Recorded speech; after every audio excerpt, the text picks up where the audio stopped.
আলেম মুফতি আব্দুল হাই, মুফতি শফিকুর রহমান, মাওলানা শেখ ফরিদ, আরিফ হাসান সুমন, মাওলানা আমিরুল ইসলাম, মাওলানা সাব্বির সহ আরো অনেকেই শুধুমাত্র ভারতীয় আগ্রাসন ও শেখ হাসিনা আওয়ামী বিরোধী হওয়ার কারণে বিভিন্ন মামলাতে এখনো কারাগারে নির্জন সেলে বন্দী অবস্থায় রয়েছে।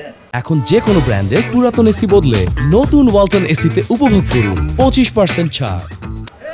ওনাদের বিরুদ্ধে আনা অভিযোগ মোজাম্মিল দিয়ে সাজিয়ে তাদেরকে কারাবন্দীতে আটকিয়ে রাখছে। কোটালীপাড়া শেখ হাসিনা হত্যা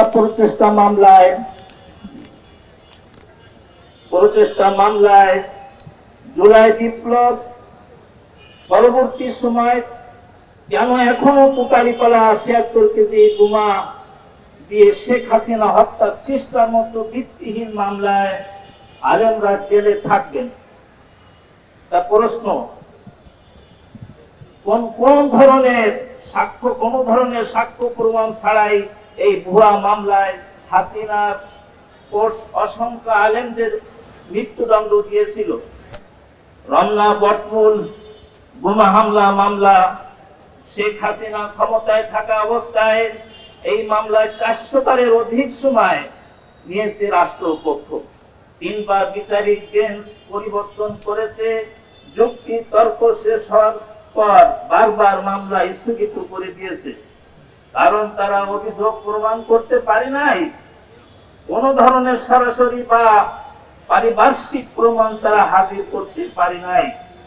বারবার যুক্তি তর্ক শেষ হওয়ার পরও মামলার কোনো মেরিট না থাকায় হাইকোর্টের বিচারকরা রায় দিতে পারেননি। সেই মামলায় হাসিনার সময় রায় দিতে পারে নাই প্রমাণের অভাবে। এই সময় এসে কিভাবে তারা সাক্ষ্য প্রমাণ ছাড়া সাজা দেয়? বাংলাদেশ হাইকোর্টের ইতিহাসে তাই একমাত্র মামলা যা 11 বছর সময় নিয়েছে।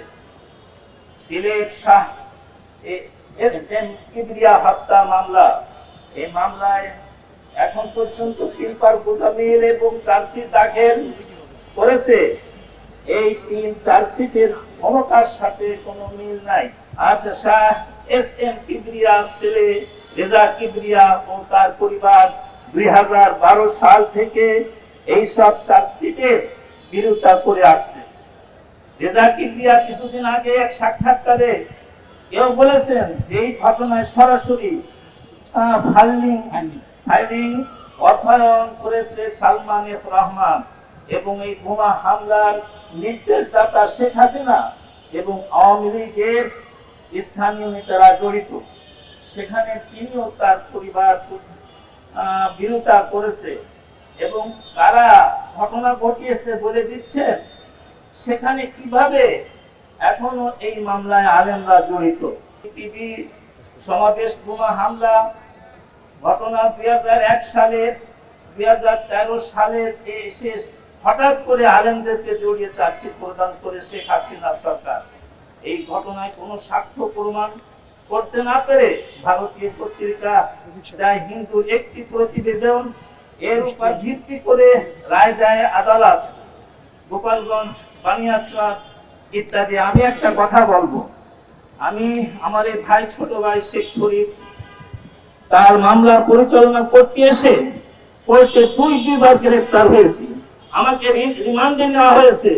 বিভিন্ন ভাবে আমাকে আটকানোর চেষ্টা করেছে।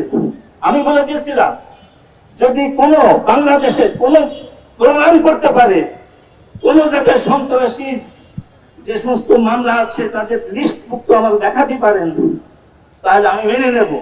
কিন্তু আমাকে আমার ভাইয়ের মামলা পরিচালনা করার সুযোগ দিন।